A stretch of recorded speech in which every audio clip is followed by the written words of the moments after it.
Okay. వసుధ అంటే భూమి. భూమి నుండి బంగారం గర్భమందు కలదు.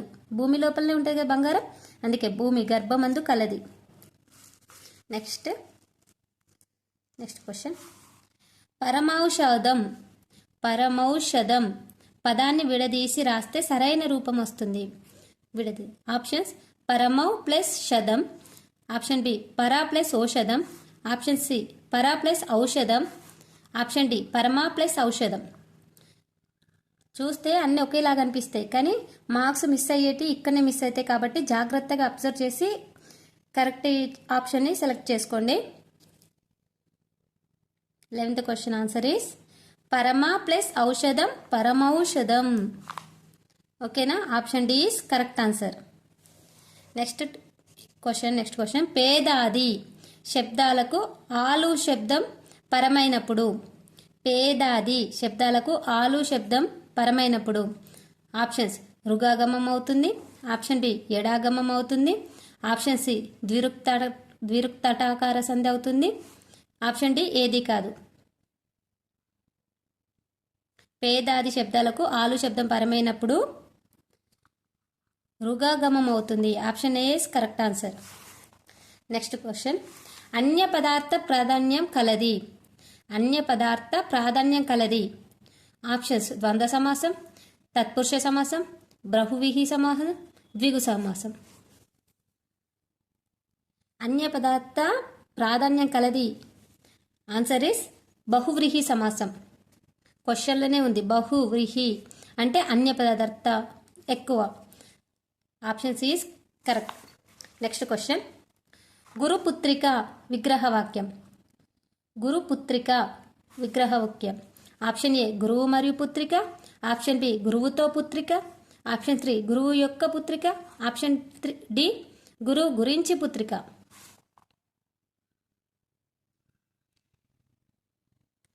Option C is correct answer. గురువు యొక్క పుత్రిక విగ్రహవాక్యం. Next 15th question.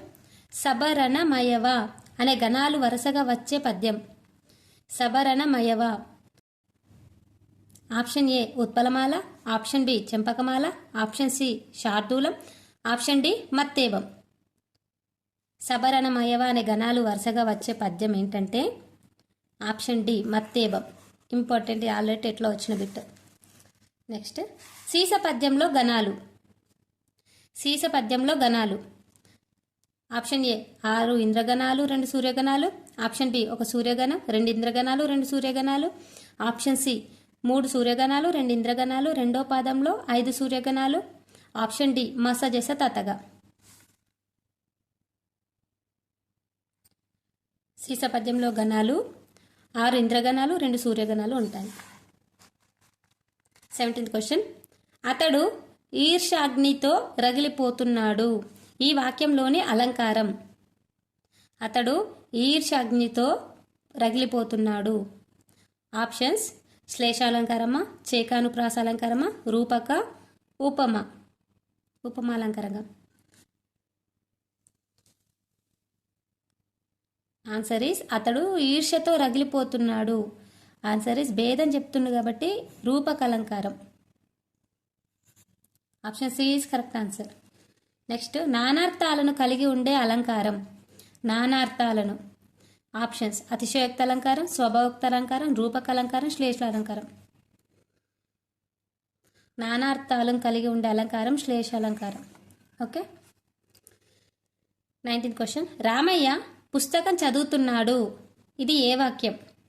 రామయ్య పుస్తకం చదువుతున్నాడు. ఆప్షన్ ఏ కర్తరి వాక్యం, కర్మణి వాక్యం, సంక్లిష్ట వాక్యం, సంయుక్త వాక్యం. రామయ్య పుస్తకం చదువుతున్నాడు. ఇది కర్తరి వాక్యం. కర్త ప్రధానంగా ఉండేది కర్తరి వాక్యం. Option 1 is correct answer. Next 20 question. క్రింది వాటిలో పరోక్ష కథనం. ప్రత్యక్ష కాదు, పరోక్ష కథనం. క్వశ్చన్ జాగ్రత్తగా చదవాలి ఎప్పుడైనా. ఆప్షన్ ఏ నేను మీ ఇంటికి వస్తాను అన్నాడు సోము.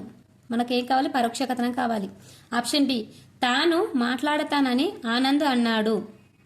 ఆప్షన్ సి మేము బస్ ఎక్కి ఊరికి వెళ్ళాము. ఆప్షన్ డి నేను లోపలికి రావచ్చా. ఇక్కడ పరోక్ష కథనం ఏంటి మరి? ఆప్షన్ బి, తాను మాట్లాడతానని ఆనంద్ అన్నాడు. ఇక్కడ చూడండి, తాను వచ్చింది, ఆనంద్ అన్నాడు అని చేరింది, తాను అని, కాబట్టి పరోక్ష కథనం. Option B is correct answer.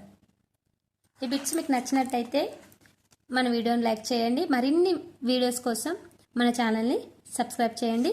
Thank you.